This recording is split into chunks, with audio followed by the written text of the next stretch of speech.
Canada's approach to defense spending is at a turning point right now. Canada is looking to take defense seriously. The world's changed in the last couple of years.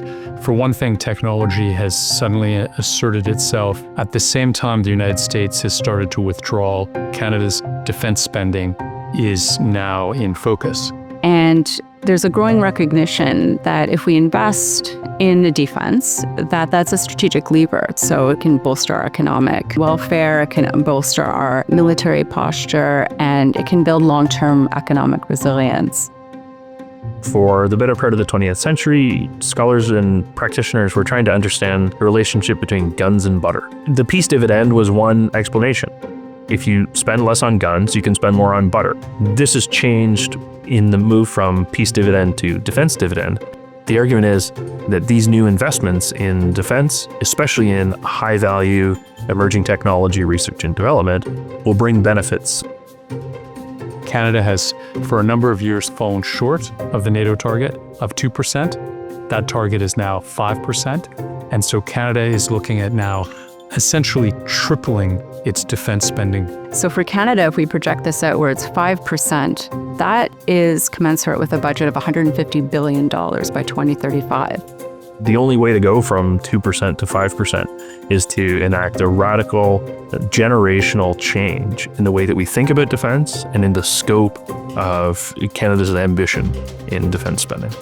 The headline number is 5%, but really there are two different components here. 3.5% will be on specific defense expenditures. In addition to that, to get up to 5, there's 1.5% in security and defense related expenditures. And it's that rescoping, it's that additional 1.5% that really is a call to action for the government to think of a whole of government approach when it comes to defense spending. In recent years, Canada has been accounting like a great power and spending like a middle power. And that makes us look worse than we actually have been. So that raises the question of dual-use technologies. Dual-use technologies are those that could have either a civilian or a military use, or both, but you don't know at the beginning. If you follow the NATO guidelines, then any research and development expenses related to dual-use technology should be counted as defense spending. Currently, Canada has only counted the research and development spending that flows directly through the Department of National Defense. Things like artificial intelligence, quantum technologies, big data, algorithmic security, even roads and bridges and railroads and ports are dual-use technologies.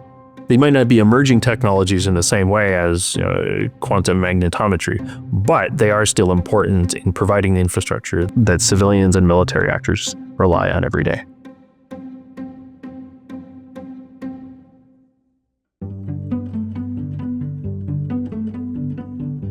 For where Canada goes on its defense spending, the first pillar is definitely research and development, because that one you can move funds relatively quickly. It is the most linked to what we've called dual-use technology, and so it can be spread out quite a bit beyond just the core defense department. That allows space for our innovative thinkers in Canada to be more ambitious. We have many firms, we have incredible research-intensive universities here.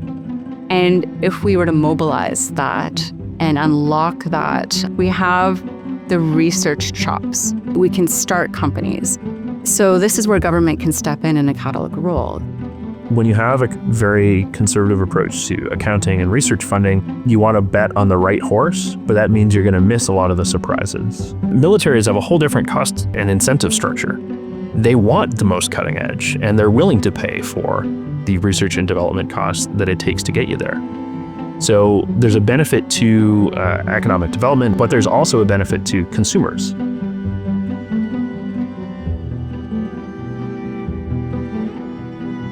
This is a huge opportunity for Canada. It's well known that we do not have the scale-up resources needed to keep our firms here in Canada. We don't have that fusion of industry, civilian applications, and military working hand in hand and with research enterprise. If you've got good R&D and you've got a good startup, that doesn't mean you're going to be able to scale up that product. This is sometimes called the valley of death because you're a little bit too advanced to get startup grants, but you're not quite ready in terms of your product to run only on revenue. By being a trusted and reliable customer, they can help smooth the commercialization pathway. This is not the public sector just pumping money in to boost up companies. It's about the private sector finding opportunities because they've been catalyzed in a way by these new defense requirements. So the private sector will drive this quite significantly as well, not just the public sector.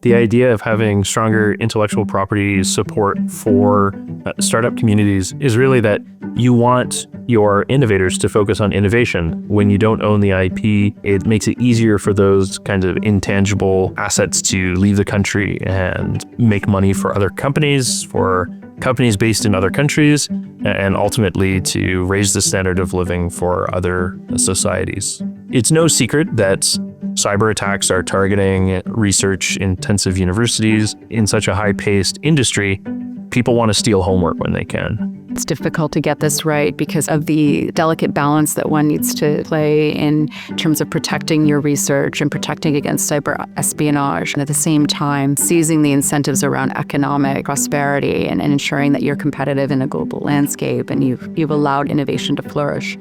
And so getting that right is difficult. Getting that right means, in our opinion, to set up an expert advisory group to help the government and capacity build in this area. And there are many vehicles that can support IP generation and protection, and we should be looking at all of those.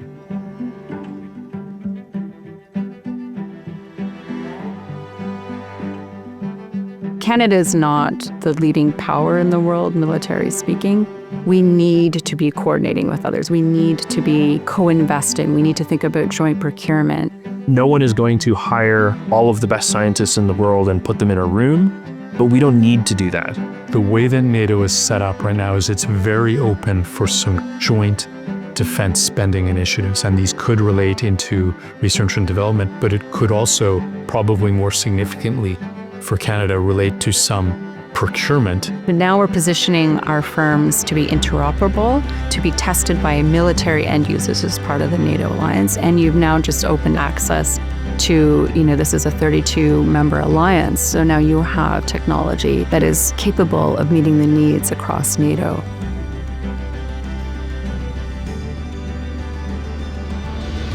If Canada wants to get this right in 10 to 15 years, it needs to think about its dual-use strengths. Tough choices have got to be made on prioritization. It's got to be something that's ingrained across the country into the economy, and that there's buy-in from Canadians.